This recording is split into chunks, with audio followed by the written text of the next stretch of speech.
제가 이걸 보면서 몇 가지 느낀 점이 있는데요.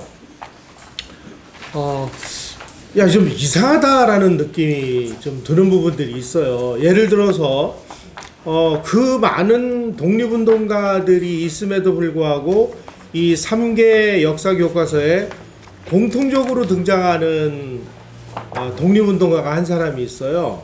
그게 신도석입니다. 그래서 왜 이 많은 무장 독립을 했다고 하는 많은 사람들이 있음에도 불구하고 왜 신도석이가 이 3개 교과서에 거의 똑같은 내용으로 공통적으로 등장하는지, 이런 것들이 굉장히 좀 미스테리하게 생각이 됐어요. 아마 이거는 어떻게 보면은 저 신도석이라는 이 사람이 신분이 아주 미천한 신분인데다가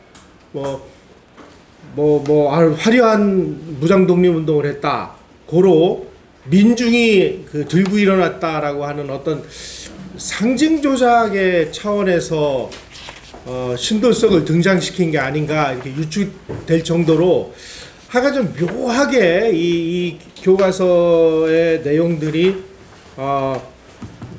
하여간 좀 돼 있는 부분들이 많이 있었습니다.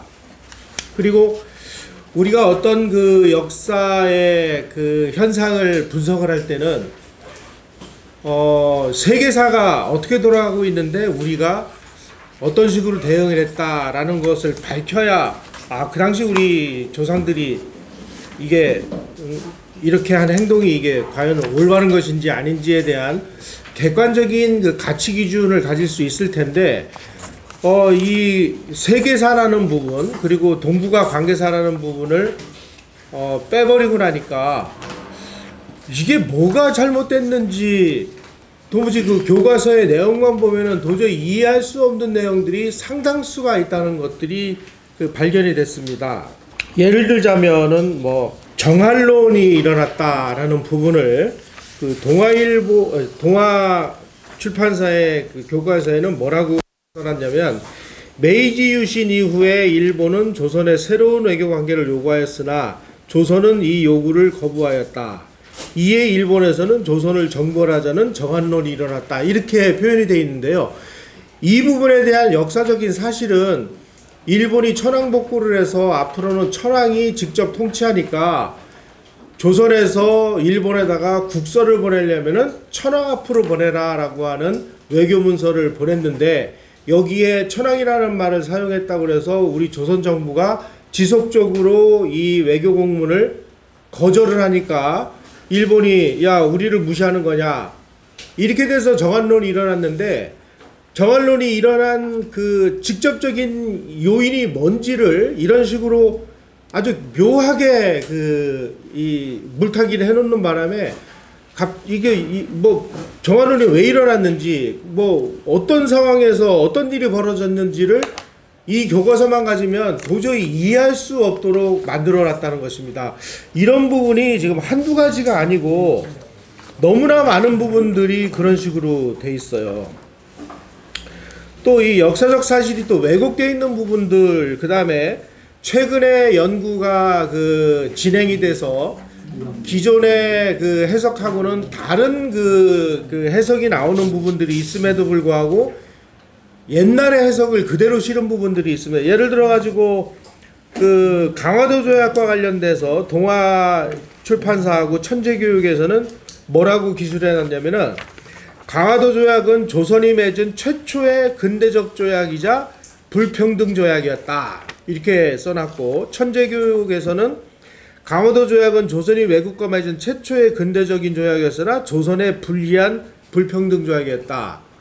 이게 최근의 연구 결과에 의하면은 조선 정부는 조약이 뭔지도 몰라가지고 과거에 일본 사람들이 부산에다가 만들어 놓은 외관에서 행했던 그 내용들을 그대로 수용을 해서 강화도 조약을 체결한 거기 때문에 강화도 조약 자체를 불평등 조약이라고 얘기하기는 좀 곤란하다라는 새로운 결과들이 나와 있음에도 불구하고, 그러한 새로운 연구 결과들은 이 기술에 전혀 반영이 되어 있지는 않습니다.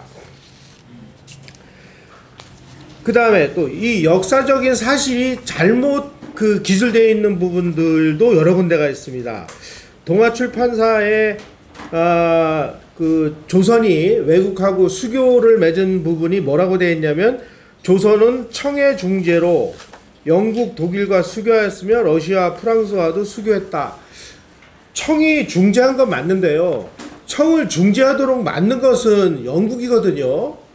그것이 그 새로운 연구에 의해서 많은 사료들이 나와 있음에도 불구하고 이런 부분들은 전혀 그 반영이 안 된 채 청나라가 중재를 해서 뭐 외국과 수교 조약을 맺은 걸로 돼 있습니다. 이런 부분들은 사실은 어떻게 보면은 이거는 역사 해석의 그 잘못이라고 볼 수도 있고, 아예 새로운 연구 결과들은 철저히 무시를 한, 그야말로 한 10년 전이나 20년 전에 그런 그 기준을 가지고 역사 교과서를 만든 거 아닌가라는 생각이 들 정도로 이런 부분들이 상당히 많이 발견이 됩니다.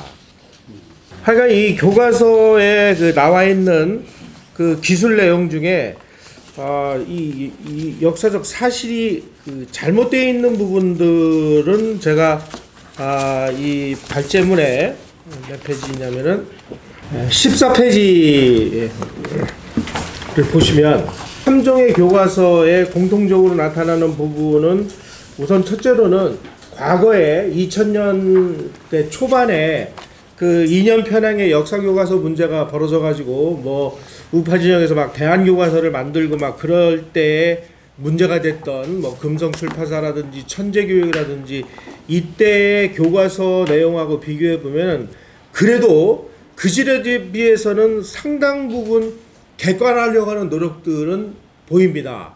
하지만 아직도 멀었다라는 생각이 들어요.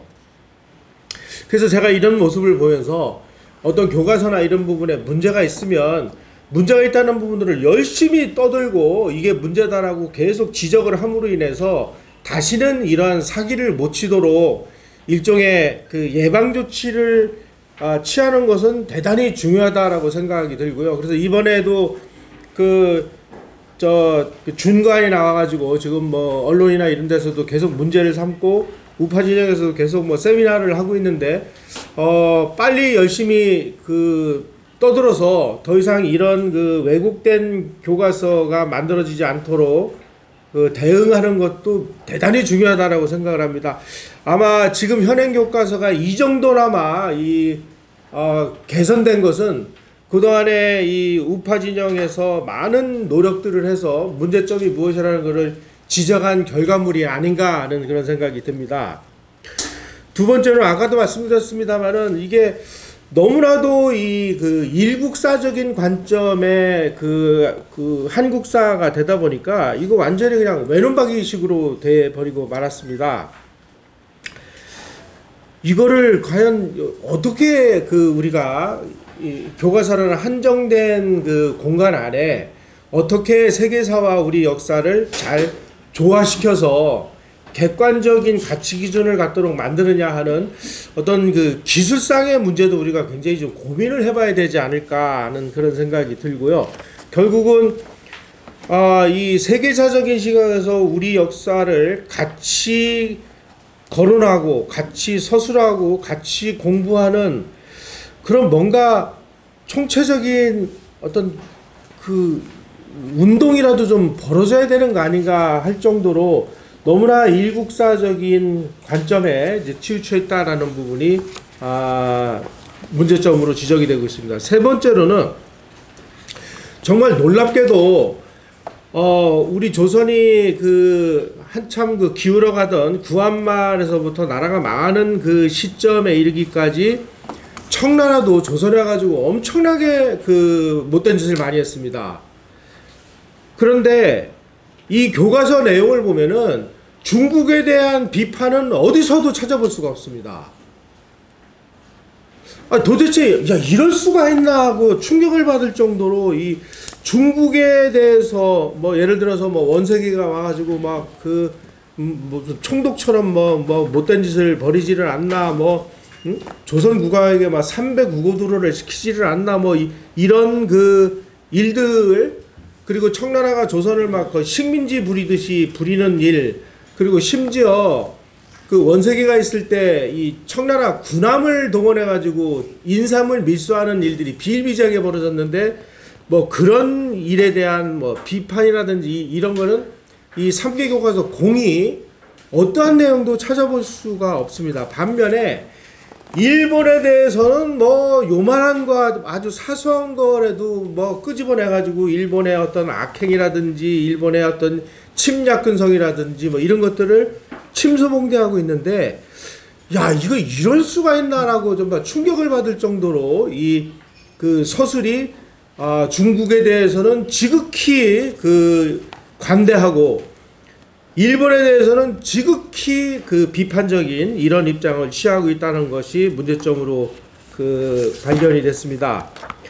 그리고 역사적 사실을 그 잘못 해석하거나 잘못 기술하거나 너무나 그 엉성하게 기술한 부분들이 많습니다. 아까 말씀드렸듯이 강화도 조약이 불평등 조약이라는 그런 내용들, 그리고 정부가 그 동학농민군과 전주화약을 맺고 패전개혁을 실시했다는 내용, 이거는 이미 오래전에 유영익 교수가 전주화약을 맺고 패전개혁을 실시했다는 내용은 이거는 역사적 사실하고는 아무 관련도 없는 이 소설적 허구다라고 하는 내용을 이미 1990년대 초반에 밝혀냈음에도 불구하고 이런 내용이 전혀 걸러지지 않고 소설 같은 내용을 마치 역사적 사실인 것처럼 기술한 건 이건 명백한 이 허구이자 이게 잘못입니다.